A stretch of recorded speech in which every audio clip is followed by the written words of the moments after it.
Buenos días, buenas tardes, buenas noches. Mi nombre es César Marcus, esto es Cómo escribir un libro. Hoy vamos a hablar de los géneros literarios. Escribir es muy lindo, es muy entretenido, pero tenemos que empezar a pensar en qué género queremos escribir. Escribir en Internet tiene detractores y tiene actores. Algunos dicen que los libros van a morir, que van a venir las nuevas formatos, tanto digitales como verbales, el audiolibro. Pero la realidad es que todo lo que tenga el contenido va a seguir siendo el mismo. No hay una diferencia de contenido. Lo que va a cambiar es el envase, el formato. Una vez que entendamos esto, tenemos que empezar a pensar cómo queremos relatar nuestro libro, cuál es el contenido que le queremos dar. Puede ser poesía, puede ser cuento, puede ser novela, puede ser crónica, puede ser ensayo, que hay dentro del ensayo entre las memorias. Después tenemos una tesis o un tratado. Entonces, empecemos por el tema de la poesía. Cuando queremos escribir poesía, está bien que pensemos en la rima, en cómo darle una musicalidad, pero tenemos que empezar también pensando en el verso. Por ejemplo, el pareado son dos versos que tienen una rima consonante. El terceto son tres versos encadenados. La redondilla son 4 versos que tienen octosílabos, con una rima antisonante. La cuarteta son 4 versos octosílabos. No le estoy diciendo esto para complicarlo, sino para que comprendamos que cuando estamos armando una poesía, una letra, una canción, tenemos que estar pensando en cómo la estamos formando. El cervantino son 4 versos de 11 sílabas asonantes. En la cuaderna son 4 versos de 14 sílabas cada uno. La lira son 5 versos de 7 a 11 sílabas. La octava son 8 versos de 8 sílabas, de 11 sílabas, perdón. La décima son 10 versos de 8 sílabas. El soneto, tan conocido, son 2 cuartetos o 2 tercetos. El romance es algo ilimitado. El romance es un cuento en forma de verso, por llamarlo de alguna manera. Todos los versos del romance son octosílabos.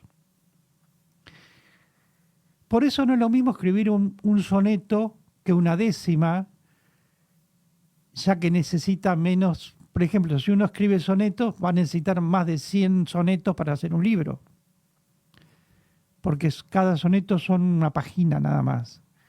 En vez, si uno escribe un romance, puede ser un solo romance, puede ser un solo libro. El ejemplo es Los Cantares del Mío Cid, que es la historia en verso del Cid Campeador. Es un romance que ocupa 200 páginas.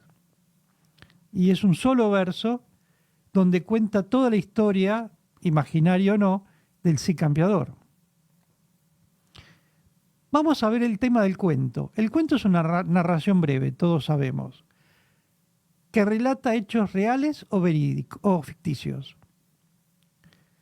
Tienen una pequeña cantidad de personajes, por eso yo siempre comento que es mejor comenzar con cuentos para armar un libro. Uno puede armar un libro de memorias o biográfico o mejor de memorias porque uno va contando anécdotas de su vida en forma de cuento, que es mucho más fácil que armar una novela. ¿Por qué? Porque el cuento tiene menos personajes, el argumento es medianamente sencillo. El cuento tiene 3 partes fundamentales. El planeamiento, que es el principio, la parte inicial de la historia, donde en el planeamiento uno presenta a los personajes y describe el escenario o la historia. El desarrollo, donde se presenta el conflicto de la historia, donde se suceden los hechos, y el desenlace, donde la suele darla al clímax. A veces uno puede poner el clímax en el medio, a veces lo pone al final. O en las historias actuales podemos ver en televisión donde el clímax aparece al principio para que la gente se atrape en la película o en la serie y después vuelve para atrás.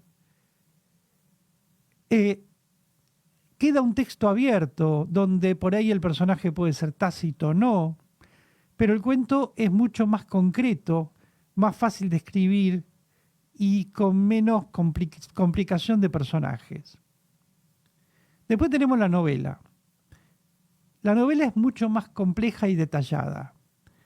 Procura narrar temores, conflictos, pensamientos, sentimientos, experiencias, con personajes ficticios, normalmente ficticios. Pueden ser una historia novelada. Yo puedo escribir una novela sobre la vida de Bolívar o de San Martín o de Artigas, pero me voy a basar en hechos reales de la vida de los personajes, pero probablemente lo demás lo tenga que imaginar o tenga que investigar para poder imaginar, porque por supuesto no estuve ahí para escuchar los diálogos.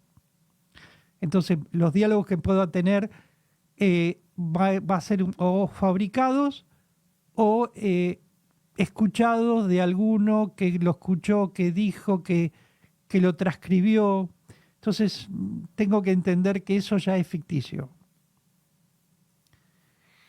En las novelas pueden ser, normalmente son narraciones extensas. Hay novelas cortas, 100 años de soledad tiene 100 páginas. Pero tenemos que empezar a pensar que una novela tiene mínimo, es una historia de mínimo 100 páginas. Puede ser romántica, caballeresca, realista, picaresca, regional, crítica, pastoril, sentimental, bizantina, sociológica, epistolar, que son las novelas tipo diario, moriscas, por ejemplo, El Quijote es una novela morisca dentro de una novela española. Criollas, aventureras, históricas, políticas, naturistas, telúricas, realismo mágico, como García Márquez, indigenistas que cuenten historias de ancestros. Después están las fantásticas, las filosóficas, las artísticas. La forma de narración se separa en autobiográficas, puede ser una autobiografía o una biografía novelada, didáctica, que puede ser una historia para enseñar, fantástica, humorística, satírica, dialogada, testimonial. Es decir, tiene muchas variedades la novela. O puede ser una acumulación de cuentos o de relatos o de anécdotas noveladas, que una va enganchada con la otra de acuerdo, respetando los personajes anteriores. Cuando vemos una serie, por ejemplo, en la serie vemos que las historias cambian, pero los personajes son los mismos. Entonces lo que se hace es juntar todo eso y transformarlo en una novela. O al revés, cuando hacen la serie, agarran un libro, lo dividen en partes y lo transforman en una serie. La crónica. La crónica es periodismo literario. Es un relato de acontecimientos reales, normalmente bien fidedignos. Las primeras crónicas que tenemos son cartas o diarios personales de personajes históricos. Por ejemplo, el diario de navegación de Cristóbal Colón, que es de 1492. La historia del Nuevo Mundo de Muñoz, que es de 1793. Son ejemplos de lo que es una crónica de un diario. El diario de Ana Frank, por ejemplo, es una crónica. Todos tenemos un cronista en nuestros pueblos, en nuestras ciudades, alguien que cuenta la historia del lugar. Por ahí no lo escribe porque vemos al anciano del pueblo que cuando nos sentamos a hablar con él tiene un montón de anécdotas y probablemente desaparecerán con él. Pero está el otro que lo escribe, está el periodista del pueblo, está quien lo puede grabar. Y eso es muy importante porque vamos a mantener la crónica, la historia de ese lugar en base a hechos que nos van contando.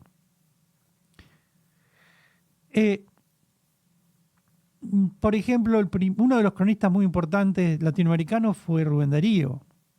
Otro José Martí.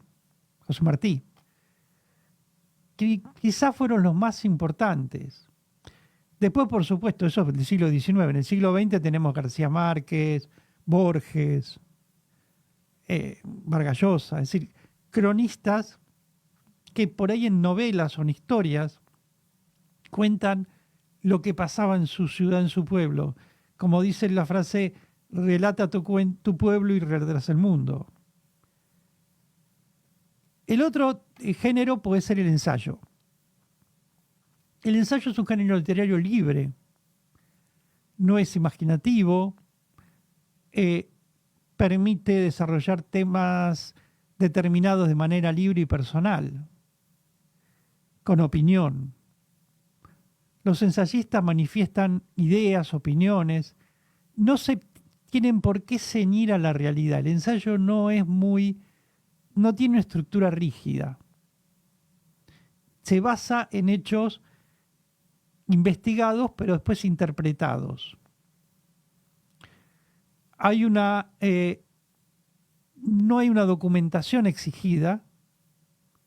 Puede ser un ensayo explicativo de algo que pasó, pero sin mucha documentación. No hay un por qué hacerlo.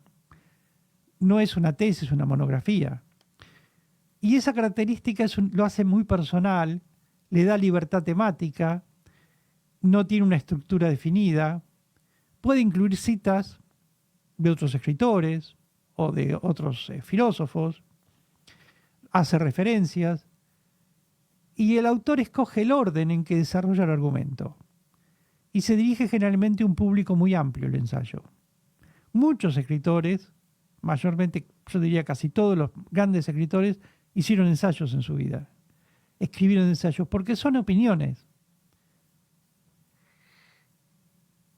A diferencia de la tesis se considera como una afirmación derivada de una hipótesis, que puede incluir o no una evidencia inicial, un hecho que apoya, puede estar en gran medida por descubrir. Un texto literario es decir, es un texto literario, sí, pero es una opinión sobre un tema del cual está hablando y del cual agrega argumentos. En la tesis tiene que agregar argumentos. Por eso una tesis doctoral o una tesis universitaria necesita llevar argumentos, necesita llevar una base concreta. Y en base a esa base concreta, científica, filosófica, puede uno argumentar, pero siempre con una estructura.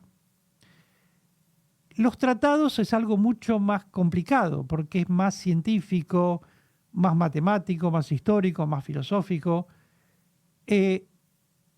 porque el tratado es un hecho didáctico, es un escrito didáctico que trata de enseñar. Entonces tiene que tener una base muy sólida. Es una exposición integral, objetiva y ordenada sobre conocimientos y temas en concreto. Adopta estructura de progresivas subdivisiones denominada apartado. Los tratados tienen cada uno un apartado, varios apartados. Adopta la modalidad discursiva, es como una exposición. Normalmente se redacta en tercera persona, se dirige a un público especializado en un tema y que necesita profundizar en la materia. Por supuesto está elaborado en una lengua clara y accesible para ese público, por ahí no para un público, un lego, sino para alguien muy, muy específico del tema, con definiciones, datos y fechas. Para redondear, como vemos, en estos 7 géneros que son muy estructurados, cuando nos sentamos a escribir probablemente los mezclemos, salvo que nos exijan escribir algo en particular. Lo que podemos hacer es escribir un cuento con una poesía en el medio, con una base científica, sobre un hecho que leímos o que nos gustó, y de esa base sacar un cuento. Es decir, podemos mezclar los géneros, pero es importante que sepamos cuáles son, que sepamos cómo trabajar cada género para después poder crear nuestro propio estilo de escritura. Yo sostengo mucho que ya no hay un estilo literario definido. Hay un estilo de cada uno. Pensemos que García Márquez golpeó 7 editoriales, las puertas de 7 editoriales para que publiquen 100 años de soledad. Y nadie la quería publicar porque era un género nuevo, era lo que pensamos como una forma de escribir o de tratar la realidad diferente. Entonces, cuando encontremos nuestro estilo literario, cuando estemos escribiendo, pensemos que es nuestra forma de escribir, no tenemos que salir a copiar a nadie y podemos mezclar géneros. Podemos decir que en base a eso, a lo que sabemos de los géneros, podemos armar nuestro propio estilo. Muchas gracias, seguimos.